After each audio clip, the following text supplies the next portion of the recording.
Yes, Red Zone TV kwali webale kubanga okyagoberera yonna gy'osinzira okubanga gy'otulabira ekigudde ku mukulu amanyiddwa nga Dr. Abedi Bwanika njagala kubanga nkikuwa abaana batandise okubanga bamugirayo ebiso bamusabudde live nga bw'ogenda okubanga olaba ku mukutu ogwa Red Zone TV wabula oba tonaba kubanga osubscribinga nyongera okutegeeza nti kirira wansi awo wolaba ekigambo subscribe kikwateko kwata kadeka notification ogenda kuba tomisinga nsonga yonna ng'oggyeko ebigambo bya His Excellency Robert Kyagulanyi Ssentamu olunaku olwajjo bwe yabadde mu bitundu eby'ebukomansimbi ng'aziika jjajjaawe eyabadde yakafa amanyiddwa nga Hajati Aida Kyosimboonanya. His Excellency Robert Kyagulanyi Ssentamu ne ttiimu yonna ey'abakulembeze aba National Unity Platform babadde mu bitundu eby'ebukomansimbi. Ebigambo twabikuwadde, speech ya President wagifunye n'ebigambo bya Leader of Opposition Honorable Joel Ssenyonyi byayogedde nabyo nabikuwadde bulungi nnyo. Era mu bigambo Joel Ssenyonyi byayogedde byenkwongedde ne ku makya g'olunaku olwaleero gw'abadde atugoberera, Honorable Joel Ssenyonyi yayambalidde omubaka amanyiddwa nga Veronica Nannyondo ono yasayininga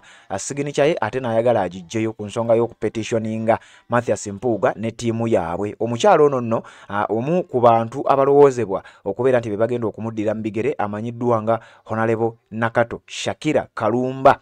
Ono nno nga muyizi ku Muteesa 1 Royal University, mwana muto myaka giringa 21 wabula atadde abasajja abakulu bano n'abakazi abakulu ku bunkenke naddala mu bitundu eby'ebukomansimbi. Omukyalo ono ayogerwako era alowoozebwa okubanga yagenda okusikira omukyala amanyiddwa nga Honorable Veronica Nannyondo eyakola ebintu ebitagatta. Kakati omukyalo ono oba omuwala ono nga muyizi ku Muteesa 1 Royal University asuubirwa okuba nti yagenda okubanga aweebwa kaadi ey'ekibiina ekya National Unity Platform olw'emirimu gy'azze akola n'engeri gy'azze akwasaganyaamu ensonga z'ebyobufuzi nga bwe twogerera kati ali ku ddaala ery'obwa kansala.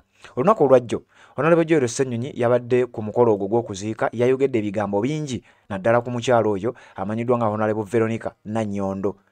Oluvannyuma lwa Joel Ssenyonyi okwogera, omubaka amanyiddwa nga Abedi Bwanika yavuddeyo n'agenda ku mukutu gwe ogwa X n'avumirira ate ebigambo Ssenyonyi bye yayogedde. N'avuma, sinakuvumirira wabula yavumye n'ategeeza nti buno buto Ssenyonyi bwe yalaze era ali arrogant nnyo, era n'ayongera okugamba nti ababaka abamu Honorable Veronica Nannyondo nti ye yayamba ekibiina kya NUP okumanyika mu bukomansimbi, era n'ategeeza nti ababaka abamu baali tebamanyiddwa na kumanyibwa era nga tebalina yadde toilet.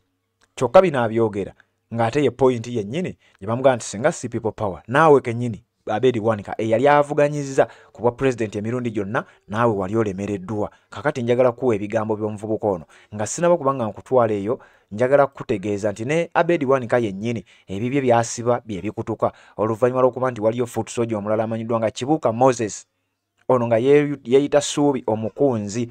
Ono nga naye alowoozebwa okubeera nti yandiba nga yagenda okuddira Abedi Bwanika mu bigere, ate nga bwe nkugambye ng'omukyalo namanyiddwa nga Honorable Nakato Shakira Kalumba nga naye agambibwa okuba nti yandiba nga yagenda okuddira Veronica Nannyondo mu bitundu eby'ebukomansimbi. Kati wulira kye baakoze Abedi Bwanika ng'omuwala ono amanyiddwa nga Honorable Nakato Shakira Kalumba agenda okuba nga akwata kaadi ey'ekibiina ekya NUP okukiikirira Bukomansimbi district ng'omubaka omukyala. Wuliriza bye yamugambye oba message egende butereevu ng'era wa rahmatullahi wa barakatuh. Amannya n'eddoboozi Haji Abdul omusomi w'eddwa. Nkola ku nsonga ez'enjawulo, emirimu nga gikutataganyeko, ebyenfuna byo nga bidobonkanye, ne oba oli bweru wa ggwanga emirimu gya kucankalanako.